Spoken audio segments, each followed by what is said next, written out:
Hello everyone. So let's discuss the Act 3 of Julius Caesar by William Shakespeare in just 3 minutes. So let's talk about Caesar's assassination. Who all stabbed Caesar? First is Casca, he was the first to stab Caesar. Brutus was actually the last one to stab Caesar. Cassius is the mastermind behind the plot. Then we have Cinna, who was actively involved in the stabbing. There is Decius Brutus, who was the one who tricked Caesar to come to the Senate.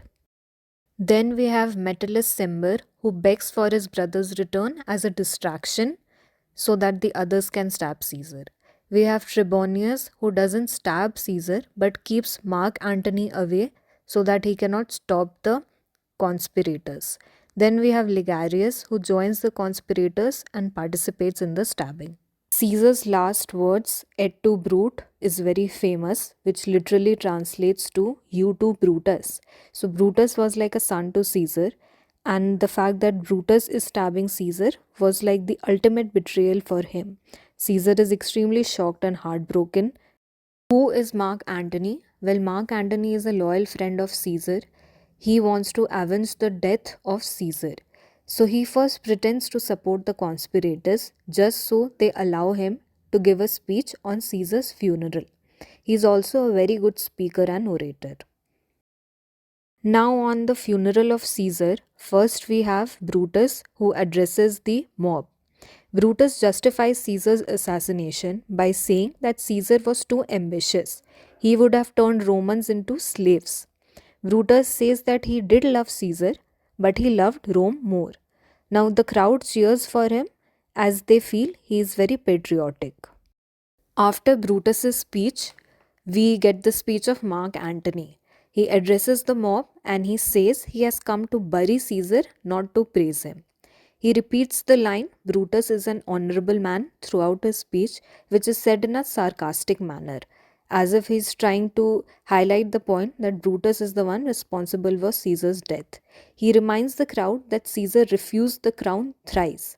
He says so that he can refute the point that Caesar was ambitious, as falsely said by Brutus. Caesar has also left his will, which is land and money, to the people of Rome, which is mentioned by Antony in his speech. What is the public reaction after the speech of Antony? Well, after Antony's speech, they turn very angry towards the conspirators.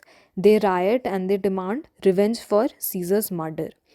They mistake Cinna the poet for Cinna the conspirator, and just because they share the same name, they kill him anyway.